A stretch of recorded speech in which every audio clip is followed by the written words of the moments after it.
Hey, Dale, your librarian. Reach out at dale.larson@utah.edu for further help or just to share a cup of coffee. I'm going to show you a quick tutorial on Nexus Uni, or specifically what I did in a market research class. If you go to Nexus Uni, this is one of our databases. You can put in specific keywords, but no, this isn't natural language searching. So in market research, we typically want to know maybe like an age group or a demographic or any number of different data points. I'm going to do elderly. So what it's going to do is it's going to suggest some searches. Out of the millions of articles, there's like scholarly articles, legal documents, newspaper articles, trade journals is what we're looking for. But we can find that after we do a search. So you can try different synonyms and things like that. But I'm going to just start out with the one.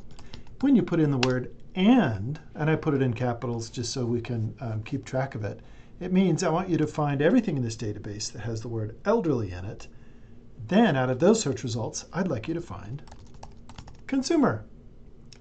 And then let's be bold and add one more. Let's do banking. So this is going to find all the articles that have the words elderly and consumer and banking. And it can be, typically it doesn't work looking for everything in like the full text of the article, but maybe just like the title and the abstract and things like that. Here's the problem we've got, is there's still 10,000 plus articles.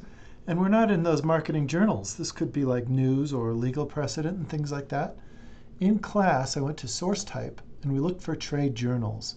Trade journals might be hidden below this more, but the trade press are interested in people who are like buying and selling. They're small or large business owners, and they're interested in the populations that are experiencing things going on maybe in their industry or a neighboring industry.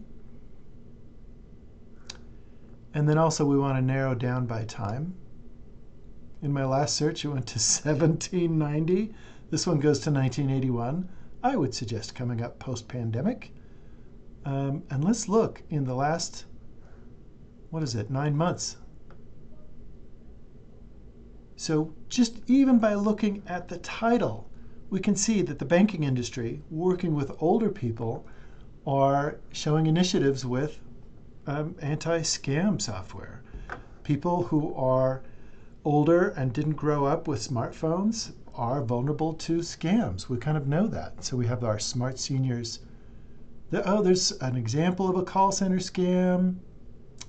That might not be related. Scams. I'm starting to see a trend here. Ooh, smart text resizing for people with who want to see the icons bigger. Maybe a simpler interface. Consumer rights protection. Financial services. I'm looking for scam one more time. Authentication. You get the idea. I didn't read anything but the titles, and all of a sudden I found that in the industry in the last 9 months, scams for the elderly is something that's going on. What you could do is capture that and start doing research on interventions for that in other databases.